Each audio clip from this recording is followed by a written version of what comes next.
Jesteśmy w wąwozie o Katce. Tutaj wejście kosztuje 20 lari na osobę, czyli około 305 zł.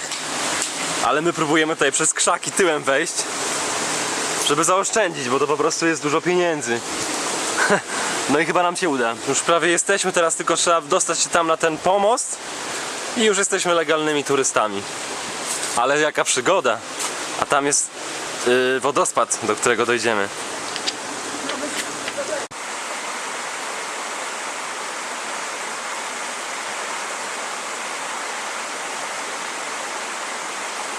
Niestety złapali nas, ale zobaczyliśmy co mieliśmy. Teraz jesteśmy w następnym miejscu. To jest wąwóz z platformą widokową i znowu każą w sobie płacić. Tutaj zostawiasz masakrycznie duże pieniądze, rzędu kilkuset złotych na osobę dziennie. Tu jest jakaś inna droga i zobaczymy, czy da się tędy dojść. No i dobra, przeszliśmy drogą. Tutaj już jest taki szlak turystyczny za bramkami. W tym momencie już jesteśmy legalnymi turystami na szlaku, który jest płatny. Oszczędziliśmy w tym momencie jakieś 70 zł. I idziemy zobaczyć wąwóz, który jest cudem natury. Moim zdaniem takie rzeczy jak cuda natury nie powinny być płatne w takiej skali. Zwłaszcza, że byliśmy w innych krajach i tam było to darmowe. Także no nie stać nas po prostu na to, żeby wydawać 70 zł na zobaczenie każdej rzeczy. To jest nienormalne. No dobra, to akurat się wysilili, bo zrobili taką platformę widokową nad wąwozem. I co? Nic tu praktycznie nie widać. Widzieliśmy lepsze wąwozy, ale to jaka przygoda, żeby się tu dostać, no. Ogólnie myśleliśmy, że już jest łatwo, tak jak wam mówiłem, ale później zaczęły się krzaki, bo jeszcze okazało się, że idziemy wyjściem zamiast wejściem. Musieliśmy przejść przez krzaki. Tutaj akurat jest ochroniarz i pełno kamer. Ominęliśmy kamery, a ochroniarz nic nie podejrzewa. I są jaja.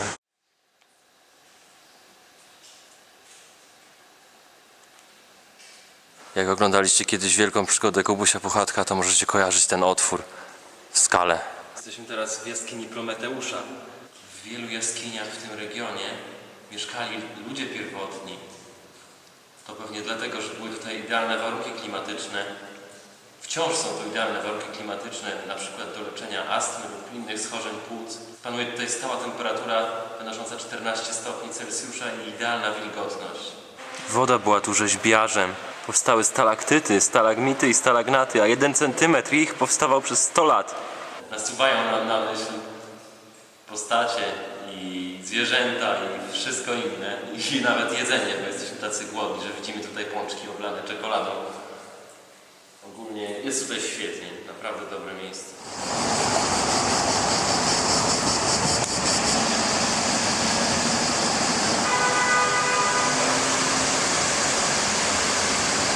Wybraliśmy się więc czym prędzej do dawnej stolicy Gruzji, zwanej Kutaisi, by napełnić nasze żołądki.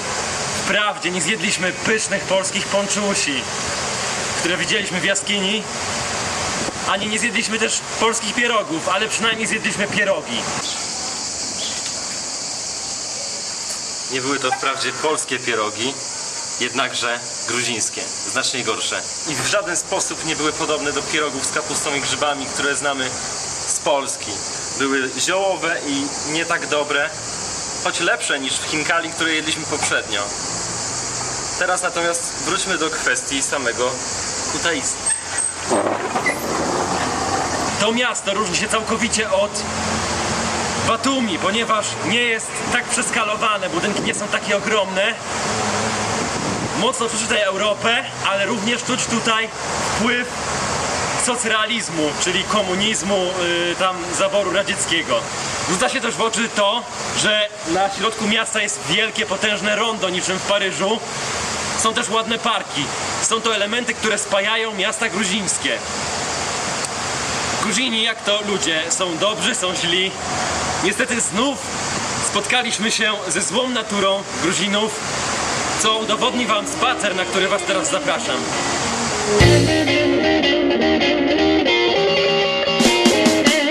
Garki disquesh dodum da tit khosm zeschim muag dam meshen sitbo top mikro bezramer dar znali dam not stop kuchefta na amerika gorobun na gaude bais mina gebote mais da mais mina gebote mais da mais zischiu di וואו גודי בנלי אטס פטיש לבאז גברו לולי דאו פיקובס רמר To jest tradycyjny gruziński produkt, taki słodka guma, jakby z cukrem. Jak się nazywa? Czuczchera. Nasz miód, sok, winogradny sok, aprikos, śliwa, granat, kiwi i malina. Czyli różne smaki. Tutaj pani nam sprzedała akurat sól z Fanetti, bo potrzebowaliśmy za 1 lari. Także myślę, że to jest ok. Suchoja dzika 2 lari. Aha, co to jest? Co to jest suchoja dzika? 2 lari. To jest sól? Tak. To jest brudny kubek, ja nie chcę. Nie mogę. Jak to brudny? Wzięliśmy sobie pomidorki. Weź wybierz mi jakiegoś ładnego, proszę. Na pewno znajdziesz. Taki? Okej. Czy jakiś inny? Tak, jest dobry.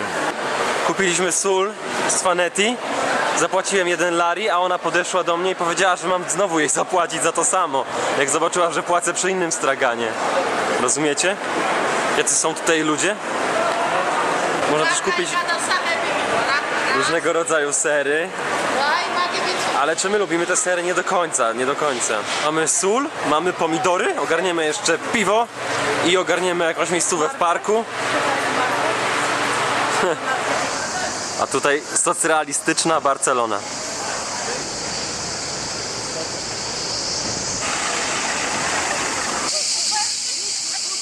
Gruba baba stoi i drze się na chudą, wychudzoną panią, żeby szybciej i lepiej pracowała. Widzicie to? Co wam to przypomina? Ale świnia. Jedziemy teraz drogą na południe od Kutaisi. Gruzja jest cała porośnięta lasami i cała pochłonięta przez góry, jest piękna i wspaniała. Ta droga z Maps mi wydawała się nieprzejezdna, natomiast wyczytałem trochę więcej, okazało się, że prawdopodobnie przebudowa tej drogi już została zakończona w tym roku i być może jesteśmy w stanie przejechać przez te góry do miasta skalnego Wardzia. A tutaj jest fabryka wody mineralnej, niestety nie wpuścili mnie do środka, chciałem wam pokazać, jak wygląda produkcja, ale dalej jest źródło, z którego się napijemy.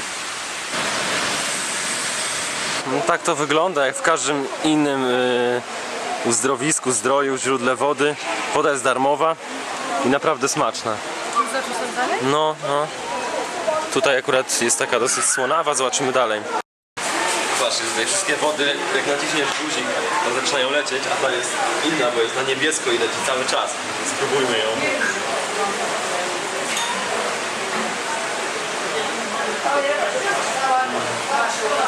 Kot jest kotem, bardziej słona od innych, chyba bardziej zmineralizowana.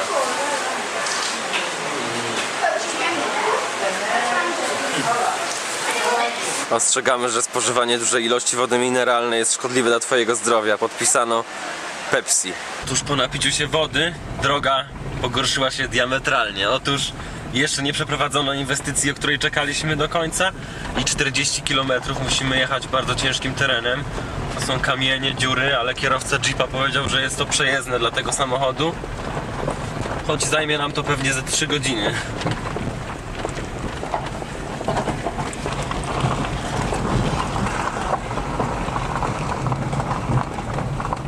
Ale za to jakie widoki macie na tej drodze.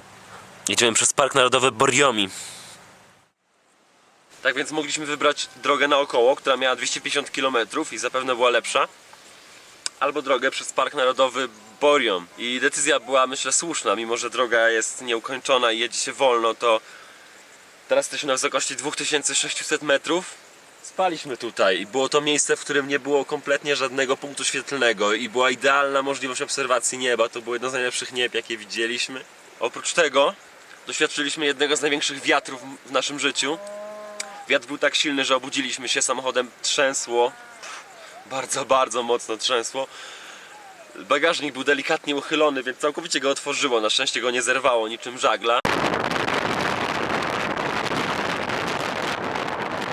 Za to zerwało dachy z wiat, które stały obok samochodu. Na szczęście poleciał ten dach nie w naszą szybę, nie w nasz samochód, tylko w drugą stronę. No i to było ekscytujące wydarzenie. A teraz jedziemy dalej. Shukia na tevskoe ganas, ma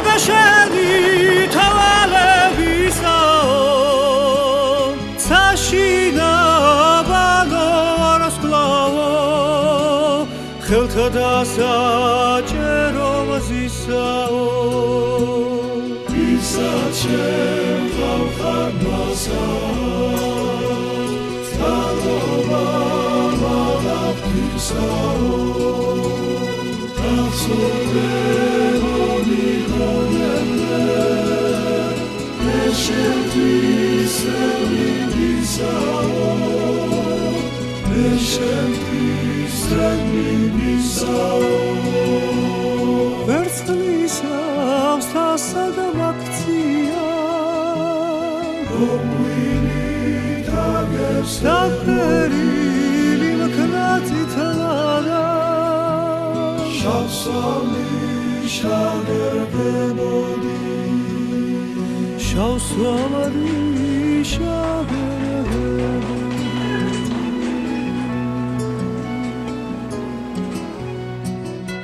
Słuchajcie, zjechaliśmy już przez tamto pasmo górskie na południe i tutaj natura jest zupełnie inna. Jest sucho i jest też więcej jezior, które zobaczymy niebawem. A teraz jesteśmy w wielkiej twierdzy, która była zarazem miastem i zamkiem i fortecą. I to wszystko powstało w XII wieku i później było okupowane przez różne cywilizacje, jak na przykład przez Ormian i przez Żydów, a także później przez 200 lat było w rękach tureckich, ale pierwotnie było gruzińskie. Ciekawostka, bardzo łatwo jest wejść bez biletu, wystarczy się rozejrzeć, a drzwi znajdą się same.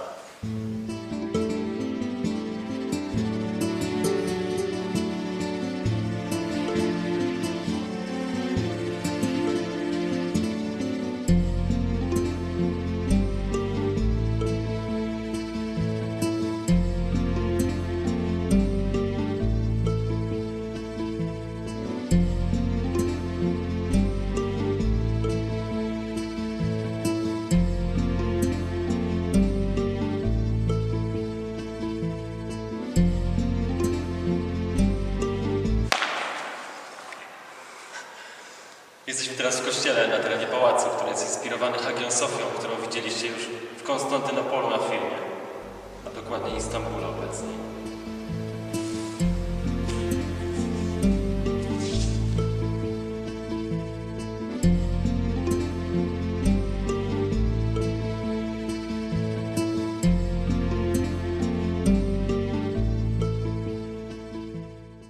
Podróżując na Maps.me szukamy kropli, która jest na mapie i tam jest woda pitna zwykle, ale czasem jest zdziwienie, bo tym razem kropla wygląda w ten sposób.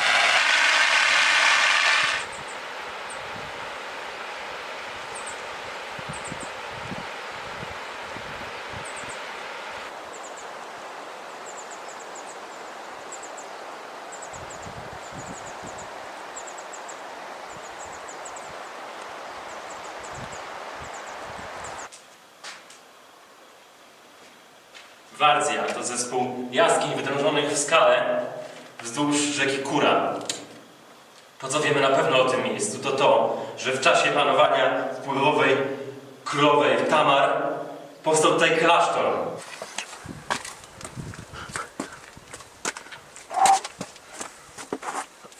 O, ajajaj! Ciasno!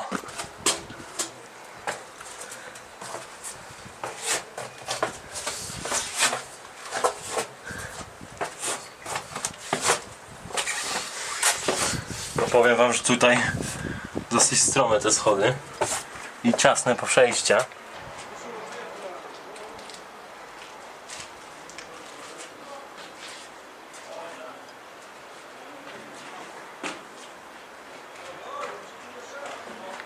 Jak podają radzieckie źródła, w tym miejscu przed XII wiekiem, kiedy założono tutaj klasztor, swoją drogą miejsce dość specyficzne, ponownie jak w Turcji, nie istniało tutaj żadne życie. Jednak w tym samym czasie wiemy o tym, że wzdłuż rzeki Kura funkcjonują inne tego typu podobne jaskinie skalne, gdzie znaleziono ślady życia ludzkiego nawet sprzed V wieku przed naszą erą.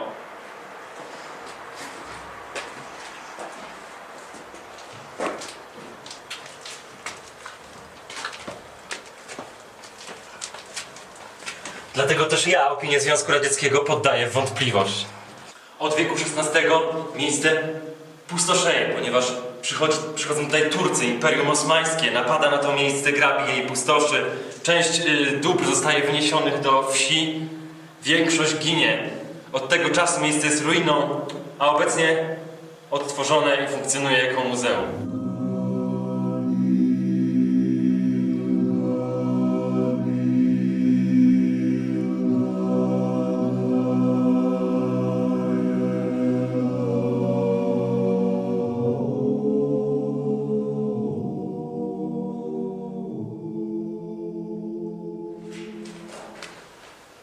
Ciekawostką jest to, że w tym klasztorze podobno wciąż stale rezyduje 5 mnichów.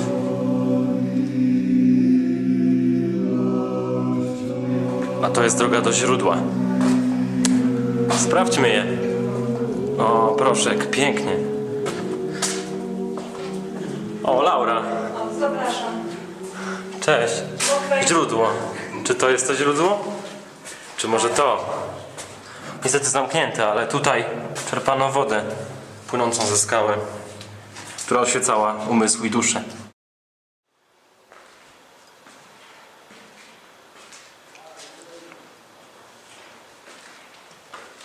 Zaginiony 6 mnich. Gdzie moich 5 braci, którzy tutaj pozostali? Spadli, bo nie mieli barierek. Nie zrobili im. Więc jestem ostatnim mnichem, który mieszka w tym klasztorze. Idź zjeść skałę.